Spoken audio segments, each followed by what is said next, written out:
Assalamualaikum warahmatullahi wabarakatuh. Perkenalkan, nama saya Muhammad Rizky Agung Nugroho dari kelas E1B Fakultas Teknik Informatika. Kali ini saya ingin membuat video tentang penjelasan Pancasila sebagai dasar negara, yaitu tugas dari mata kuliah Pancasila. Pancasila sebagai dasar negara. Menurut saya, karena Pancasila itu dasar dari segala dasar dalam kita hidup bermasyarakat di Indonesia ini. Kemudian dasar hukum pun semuanya harus berkaitan dengan Pancasila. Semua dasar hukum, norma-norma yang bertentangan dengan Pancasila itu harus dihapus. Kemudian menurut saya kali ini saya ingin menjelaskan Pancasila sebagai dasar negara per item, per silanya. Oke, baik, kita mulai. Pancasila yang isi silanya yang pertama itu adalah ketuhanan yang Maha Esa. Kenapa? Menurut saya, kita hidup di Indonesia ini harus mempunyai Tuhan, harus mempunyai agama, harus mempunyai yang namanya kepercayaan.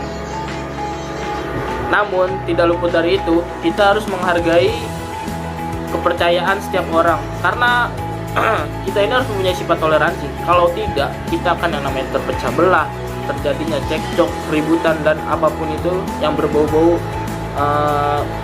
tidak ada yang namanya toleransi. Kemudian yang kedua, sila yang kedua yaitu kemanusiaan yang adil dan beradab.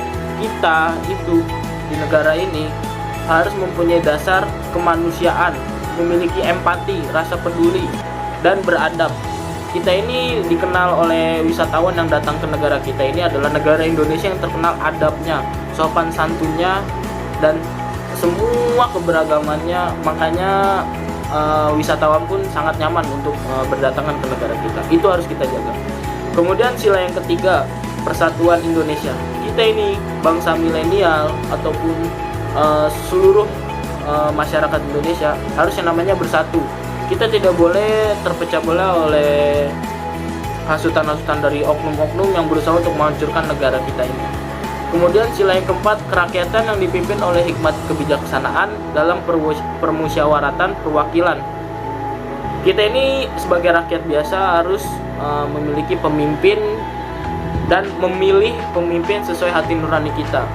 Kita tidak boleh, kembali lagi, kita tidak boleh termakan oleh hoax atau isu dari oknum-oknum yang berusaha kembali lagi untuk memecah belahkan kita. Jadi kita ini hidup harus percaya pada diri kita, percaya pada pilihan kita, apapun itu pemimpin kita, siapapun itu. Dan ketika kita sudah memiliki pemimpin, dia nih pemimpin kita nih, kita harus manut, kita harus nurut apapun peraturan yang dibuat oleh pemimpin kita. Itu salah satu dasar menurut saya dalam hidup di negara Indonesia ini yang terdapat pada sila keempat. Kemudian yang terakhir itu keadilan sosial bagi seluruh rakyat Indonesia.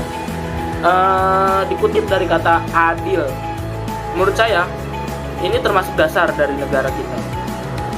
Kalau kita kutip dari hukum nih, dasar hukum itu tidak boleh yang namanya tajam ke bawah tumpul ke atas.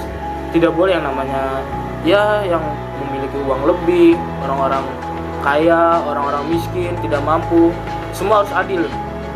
Tidak boleh yang mempunyai uang hukumnya menjadi tumpul. Menurut saya itu tidak boleh. Itu pun termasuk dalam dasar negara menurut saya. Mungkin dari penjelasan saya cukup sampai di sini.